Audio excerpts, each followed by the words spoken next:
আসসালামু আলাইকুম। কথা নাহিয়ান স্বাগত জানাচ্ছি এনটিভির দুপুরের খবরে। দেশে বিএনপি চেয়ারপারসনের সর্বোত্তম চিকিৎসা চলছে এবং প্রয়োজনে যে কোনো সময় দেশের বাইরে নেওয়া হতে পারে বলে জানিয়েছেন তার ব্যক্তিগত চিকিৎসক ডক্টর এজেডএম জাহিদ হোসেন।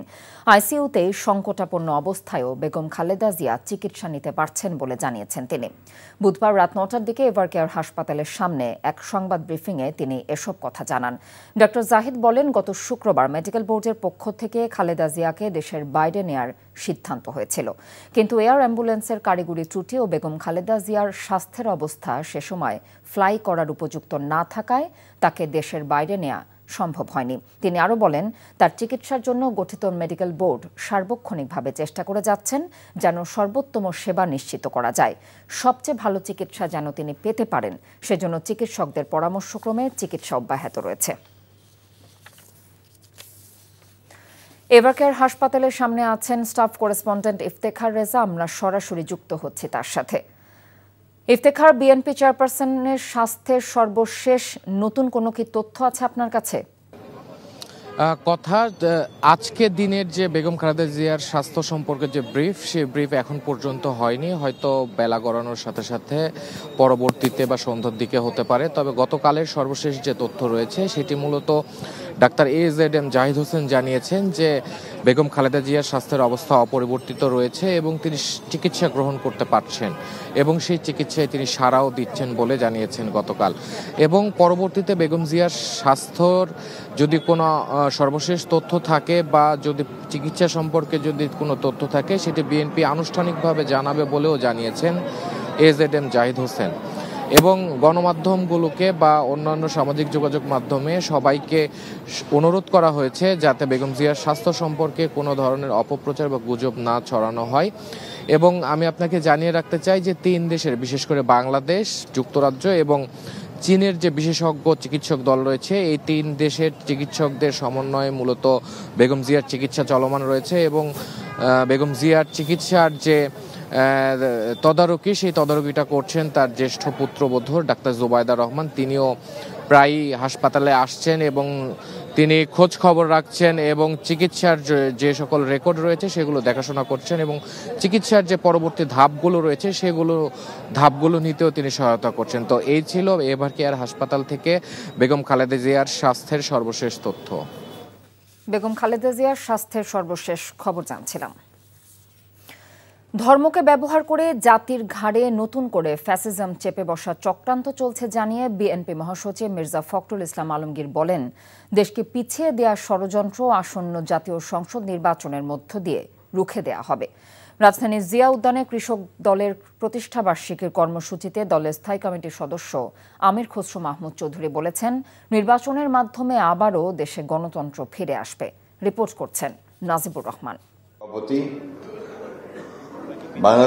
7 দিনব্যাপী বিএনপির দেশ গড়ার পরিকল্পনা শীর্ষক কর্মসূচিতে যোগ দিয়ে বিএনপি মহাসচিব বলেন, দেশে আরেকটি ফ্যাসিজম সৃষ্টির পায়তারা চলছে। সুষ্ঠু নির্বাচনের মাধ্যমে সকল ষড়যন্ত্র রুখে দেয়া হবে বলেও মন্তব্য করেছেন মির্জা ফখরুল ইসলাম আলমগীর। আজকে মানুষকে বিভ্রান্ত করে এবং দুর্ভাগ্যজনকভাবে আমাদের প্রিয় ধর্মকে ব্যবহার করে তারা আজকে বাংলাদেশের মানুষকে বিভ্রান্ত করতে চাইছে। আজকে সেই শক্তির বিরুদ্ধে আমাদেরকে রুখে দাঁড়াতে হবে। পেছনের একটা টেনে নিয়ে যাওয়ার শক্তি, সেই শক্তির বিরুদ্ধে আজকে আপনাকে সামনের দিকে এগিয়ে যাওয়ার শক্তিকে জয়যুক্ত করতে হবে। আমি আপনাদেরকে জানাতে চাই, নেতা যেদিন আমাদের আসবেন, যেদিন বাংলাদেশে পা দেবেন, সেদিন যেন সমগ্র বাংলাদেশ কেঁপে ওঠে। বন্ধুগণ, এদিন জাতীয়তাবাদী কৃষক দলের প্রতিষ্ঠাবার্ষিকীতে সংগঠনের নেতাকর্মীদের সাথে শহীদ প্রেসিডেন্ট জিয়াউর রহমানের সমাধিতে শ্রদ্ধা জানান বিএনপি স্থায়ী কমিটির সদস্য আমির খসরু মাহমুদ চৌধুরী। পরে সাংবাদিকদের জানান, আসন্ন নির্বাচনের মধ্য দিয়ে রাজনৈতিক অধিকারের সাথে জনগণ তার ভোটাধিকার ফিরে পাবে। আগামী নির্বাচনে বাংলাদেশে একটা অন্তর্ভুক্তিমূলক আমরা জাতি করতে পারবো কিনা সেই সিদ্ধান্ত বাংলাদেশকে নিতে হবে এবং আমাদের যে অন্তর্ভুক্তিমূলক দেশ, বাংলাদেশের জাতীয়তাবাদী চিন্তা ভাবনা যে দেশ, এটাকে আমরা পুনঃপ্রতিষ্ঠা করে বাংলাদেশকে একটি শান্তির নীড় করতে চাই।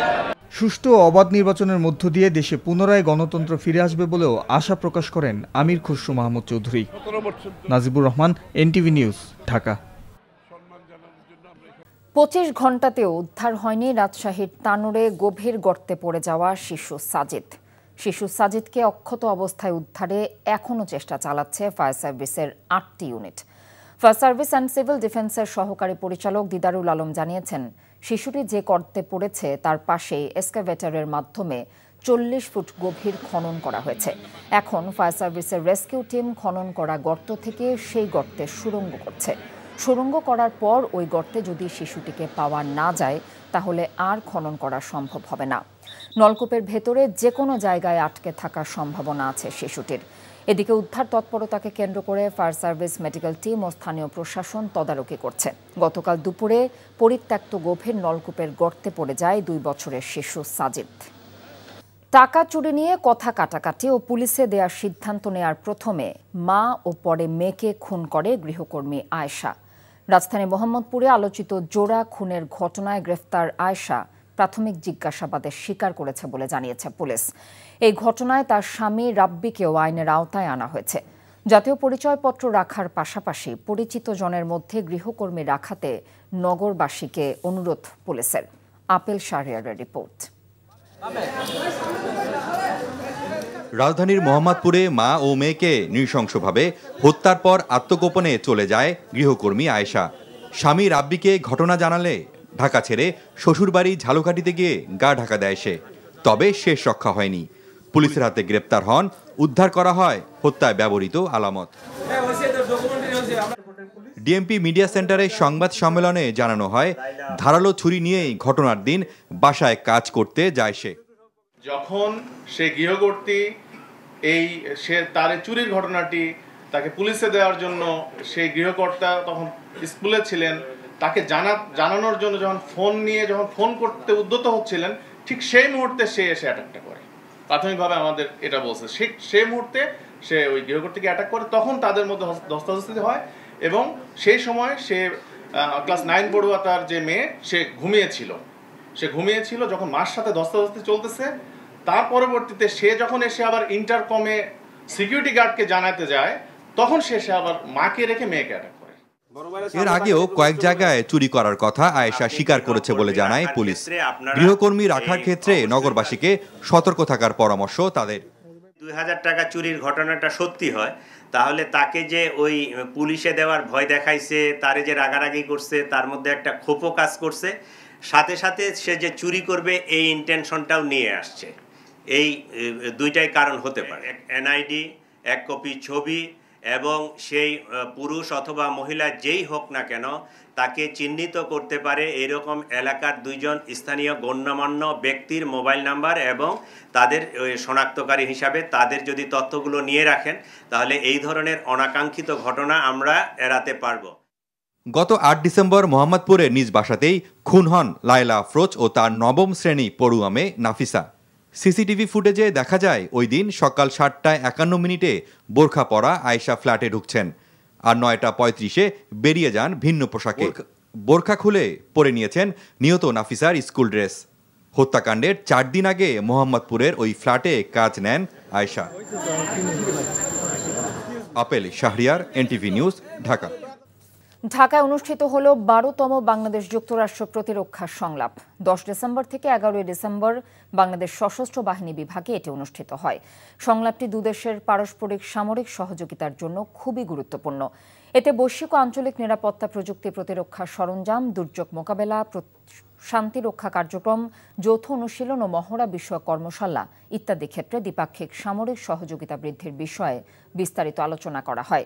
সংলাপে নেতৃত্ব দেন সশস্ত্র বাহিনী বিভাগ অপারেশন এবং পরিকল্পনা পরিদপ্তরের মহাপরিচালক ব্রিগেডিয়ার জেনারেল মোহাম্মদ আলী হায়দার সিদ্দিকী এবং যুক্তরাষ্ট্রের পক্ষে নেতৃত্ব দেন ব্রিগেডিয়ার জেনারেল সারাহ রুশ। এছাড়া বাংলাদেশ সরকার ও নেদারল্যান্ডসের মধ্যে নৌ প্রতিরক্ষা সামগ্রী সম্পর্কিত সহযোগিতার বিষয়ে একটি সমঝোতা স্বাক্ষরিত হয়েছে। জুলাই অগাস্ট আন্দোলনে ঢাকা বিশ্ববিদ্যালয়ের শিক্ষার্থীদের ওপর তৎকালীন ভিসি মাকসুদ কামালের নেতৃত্বে হামলা এবং নির্যাতন হয়েছিল। ওই নির্যাতন ও হামলার ঘটনায় মাকসুদ কামাল, ছাত্রলীগ ও যুবলীগের নেতৃবৃন্দ এবং ঢাবির তৎকালীন প্রশাসনে যারা ছিলেন তাদের মানবতা বিরোধী অপরাধের বিচার দাবি করেছেন ডাকসুর সহ-সভাপতি সাদিক কায়েম। সকালে আন্তর্জাতিক অপরাধ ট্রাইব্যুনালের তদন্ত কর্মকর্তার কাছে জবানবন্দি দিয়ে সাংবাদিকদের তিনি এসব কথা বলেন। এ সময় তিনি অভিযোগ করে বলেন, তৎকালীন ভিসি মাকসুদ কামালকে বাঁচানোর চেষ্টা করছে বিভিন্ন মহল। এদিন আরও জবানবন্দি দেন ডাকসুর সাহিত্য সম্পাদক মুহাদ্দিক আলী ইবনে মুহাম্মদ ও পরিবহন সম্পাদক আসিফ আব্দুল্লাহ। সেনাবাহিনীর ইস্ট বেঙ্গল রেজিমেন্টের ৩৮তম বাৎসরিক অধিনায়ক সম্মেলন শেষ হয়েছে। সকালে চট্টগ্রাম সেনানিবাসে সম্মেলন অনুষ্ঠিত হয়।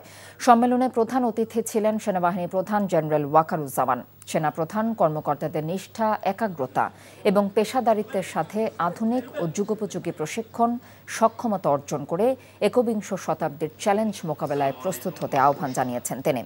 ইস্ট বেঙ্গল রেজিমেন্টের গৌরবোজ্জ্বল ইতিহাসের কথা স্মরণ করে মহান স্বাধীনতা যুদ্ধে অংশগ্রহণকারী বীর শহীদদের আত্মার মাগফিরাত কামনা করেন তিনি। এর আগে এবিআরসিতে পৌঁছলে সেনাপ্রধানকে অভ্যর্থনা জানানো হয়। এশিয়ার বেশিরভাগ মুদ্রার দাম বেড়েছে, কমেছে ভারতীয় রুপি ও ফিলিপাইনের পেসোর দাম। বৃহস্পতিবার এক জরিপে রয়টার্স জানায় অধিকাংশ মুদ্রার দাম বাড়বে বলে প্রত্যাশা করছেন বিশ্লেষকরা। বলছেন আরও কমবে ভারতীয় রুপির দাম। সিঙ্গাপুরি ডলার, থাই বাতের ওপর ইতিবাচক মনোভাব পোষণ করেছেন বিশ্লেষকরা। চলতি বছর মালয়েশিয়ান রিঙ্গিতের দাম ৮.৮% বেড়েছে। বিনিয়োগ বেড়েছে চীনা ইউয়ানেও। অন্যদিকে ইন্দোনেশিয়ান রুপিয়া, দক্ষিণ কোরিয়ান ওন এবং তাইওয়ানিজ ডলারের ওপর থেকে কালো মেঘ কিছুটা কেটে গেছে। অন্যদিকে টানা ৮ বছর ধরে কমছে ভারতীয় রুপির মূল্য। চলতি বছর কমতে পারে ৫% বেশি। শক্তিশালী প্রবৃদ্ধির সম্ভাবনা ও মার্কিন ডলারের দুর্বলতা আঞ্চলিক এই মুদ্রাগুলোর ওপর প্রভাব ফেলছে। এবার ইসলামী ব্যাংক আন্তর্জাতিক খবর। মিয়ানমারের পশ্চিমাঞ্চলের একটি হাসপাতালের সামরিক বাহিনীর বিমান হামলায় ৩১ জন নিহত হয়েছে। মিয়ানমারে চলতি মাসের শেষ দিকে শুরু হতে যাওয়া নির্বাচনের আগে বিদ্রোহীদের নিয়ন্ত্রণে থাকা অঞ্চল পুনর্দখলে ব্যাপক অভিযান চালাচ্ছে সামরিক জান্তা। এখন পর্যন্ত ৩১ জনের মৃত্যুর খবর নিশ্চিত করা গেছে। নিহতের সংখ্যা আরও বাড়তে পারে বলে আশঙ্কা করা হচ্ছে।